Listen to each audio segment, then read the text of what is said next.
मुख्यमंत्री योगी आदित्यनाथ की अध्यक्षता में आज सोमवार को कैबिनेट बैठक होगी। कैबिनेट में विभिन्न विभागों के करीब 2 दर्जन प्रस्ताव रखे जा सकते हैं। बैठक में होमगार्ड स्वयं सेवकों का 5 लाख रुपए तक का कैशलेस इलाज कराने के प्रस्ताव को मंजूरी मिल सकती है। साथ ही कुछ अन्य विभागों में अंतर्राष्ट्रीय पदक विजेता खिलाड़ियों की सीधी भर्ती का प्रस्ताव पेश हो सकता है। इसके अलावा उत्तर प्रदेश लोक सेवा आयोग के अध्यक्ष और सदस्यों की पेंशन बढ़ाने का प्रस्ताव भी मंजूरी के लिए पेश हो सकता है। प्रदेश में स्टार्टअप को प्रोत्साहन के लिए नई स्टार्टअप नीति 2026 को मंजूरी मिल सकती है, जिसमें सब्सिडी और कई तरह की रियायतें दी जानी है। मदरसा शिक्षा परिषद के अनुदानित अरबी फारसी मदरसों में शिक्षकों को सेवानिवृत्त की आयु से पहले असामयिक मृत्यु की दशा में देय ग्रेजुएटी के भुगतान का प्रस्ताव भी मंजूर हो सकता है। साथ ही मुख्यमंत्री जोखिम प्रबंधन एवं पशुधन बीमा योजना की कार्य योजना, कानपुर के बिल्हौर में महर्षि महेश योगी इंटरनेशनल एग्रीकल्चर विश्वविद्यालय, गाजियाबाद में अजय कुमार गर्ग विश्वविद्यालय, फतेहपुर में ठाकुर युगराज सिंह विश्वविद्यालय की स्थापना को मंजूरी दी जा सकती है।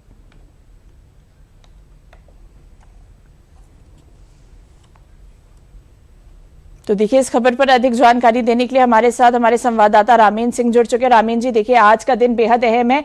आज योगी कैबिनेट की बड़ी बैठक होने जा रही है। किन प्रस्तावों पर सबकी नजर बनी रही है? इसे कई प्रस्ताव है। एक प्रस्ताव तो नाम बदलने को लेकर के कि शाहजहांपुर की जो जलालाबाद नगर पालिका है, वहां से प्रस्ताव आया है कि इसका नाम बदल करके परशुरामपुरी कर दिया जाए। ये भी संभावना है कि ये नाम बदला जा सकता है। 3 निजी विश्वविद्यालयों को अनुमति प्रदान करने का प्रस्ताव है। जैसे एग्रीकल्चर का जो बिल्हौर में बनने वाला एग्रीकल्चर कॉलेज है, विश्वविद्यालय है, वो बहुत महत्वपूर्ण है, क्योंकि अगर पूर्वांचल को छोड़ दीजिए तो जैसे जैसे आप धीरे धीरे आगे बढ़ते हैं तो एग्रीकल्चर के कोई बड़े विश्वविद्यालय नहीं है। और एग्रीकल्चर क्षेत्र में काम करने के लिए जो नए बच्चे हैं उनके लिए जरूरी है कि एग्रीकल्चर को समझें, कैसे बेहतर प्रबंधन किया जा सकता है, कैसे प्रोडक्शन किया जा सकता है, इस पर काम करने की जरूरत है।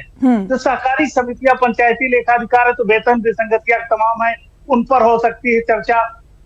होमगार्ड का जो कैशलेस इलाज है, उस पर प्रस्ताव पर हो सकता है। स्टार्टअप नीति 2026 को मंजूरी दी जा सकती है कि कैसे स्टार्टअप को बढ़ावा दिया जाए। ये महत्वपूर्ण है कि स्टार्टअप कैसे आगे बढ़े, कैसे उनका प्रबंधन हो, कैसे यूथ को उनके साथ जोड़ा जाए, कैसे क्वालिटी वाला प्रोडक्शन बनाए लोग, जिससे आगे इच्छा हो, आगे जो प्रोडक्शन हो विदेशों तक जा सके। महिला और ग्रामीण विकास पर फोकस है। महिलाओं पर फोकस है कि किस तरीके से ग्रामीण अर्थव्यवस्था में महिलाओं की भागीदारी बढ़े। 100 बेड का जो चिकित्सालय है, उसको गोरखपुर में मंजूरी दी जा सकती है। इस तरीके के तमाम प्रस्ताव हैं। तमाम ग्रामीण क्षेत्र पर फोकस है। जो डेवलपमेंट योजनाएं उस पर फोकस है। और प्रयास ये है कि ये जो योजनाएं हैं, जब चुनाव का बहुत कम समय बचा है, तो कैसे यूथ, महिला, ग्रामीण पर फोकस हो, जहां से बेहतरी की उम्मीद जगे, वो लग रहा है कि इस पर काम होगा। बरसा बिल्कुल रामीन जी, इसी के साथ जो अंतर्राष्ट्रीय खेल विजेता है, जो खिलाड़ी है, उनकी भी सीधी भर्ती की बात हो रही है। किस तरह से खेल नीति को यूपी में बढ़ावा मिलेगा?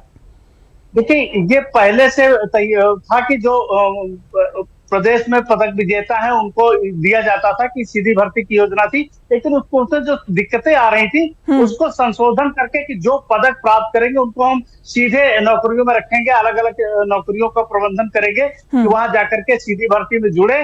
तो उससे क्या है, खेल को प्रोत्साहन मिलेगा। और मुख्यमंत्री स्वयं कह रहे हैं कि खेल अगर खेलेंगे बच्चे स्वस्थ रहेंगे, चिकित्सा की जरूरत कम पड़ेगी। और दूसरा क्या है कि उनका जो माइंडसेट है वो बनेगा कि भारत को कैसे आगे ले जाएगा। खिलाड़ी दूसरी तरह सोचता है, तो उसमें जात, धर्म, भेदभाव, भाषा ही नहीं रहता है। वो चाहते हैं कि खेल आगे बढ़े, खिलाड़ी आगे बढ़े, तो उसको लेकर के भी नीति आ सकती है कैबिनेट में।